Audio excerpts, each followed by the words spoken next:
প্রিয় পাঠক, আসসালামু আলাইকুম।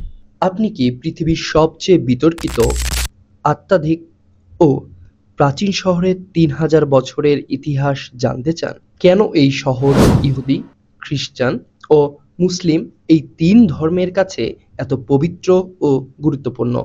কেনই বা এই ৩ ধর্মের লোকের কাছে সেই রহস্য কি আপনি উদ্ঘাটন করতে চান? তাহলে জেরুজালেম বইটি আপনার জন্য একটি অন্যতম সেরা বই। বইটির লেখক সাইমন সেবাক মন্টেফিউরি, যা সুন্দর করে অনুবাদ করেছেন মোহাম্মদ হাসান শরীফ ও মাসুম বিল্লাহ। বইটিতে পৃথিবীর ইতিহাসের জেরুজালেম শহরের ৩,০০০ বছর এর রাজনৈতিক, ধর্মীয় ও সামাজিক ইতিহাস বর্ণনা করা হয়েছে। জেরুজালেম বইটি জেরুজালেম শহর প্রতিষ্ঠার সময় থেকে শুরু করে রাজা ডেভিড ও নবী মুহাম্মদ সাল্লাল্লাহু আলাইহি সাল্লামের জীবনকালের মধ্য দিয়ে গড়ে ওঠা সাম্রাজ্য এবং আধুনিক যুদ্ধ-বিগ্রহ পর্যন্ত এবং বিশাল ও জটিল ইতিহাস তুলে ধরে।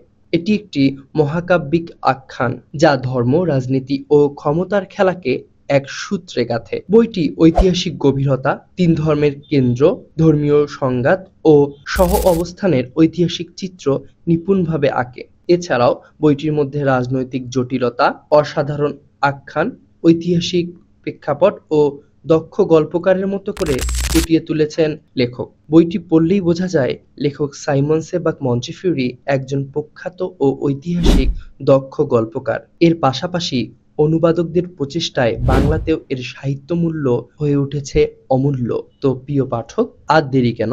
চারদিক প্রকাশনী থেকে জেরুজালেম ইতিহাস বইটি সংগ্রহ করে ফেলুন।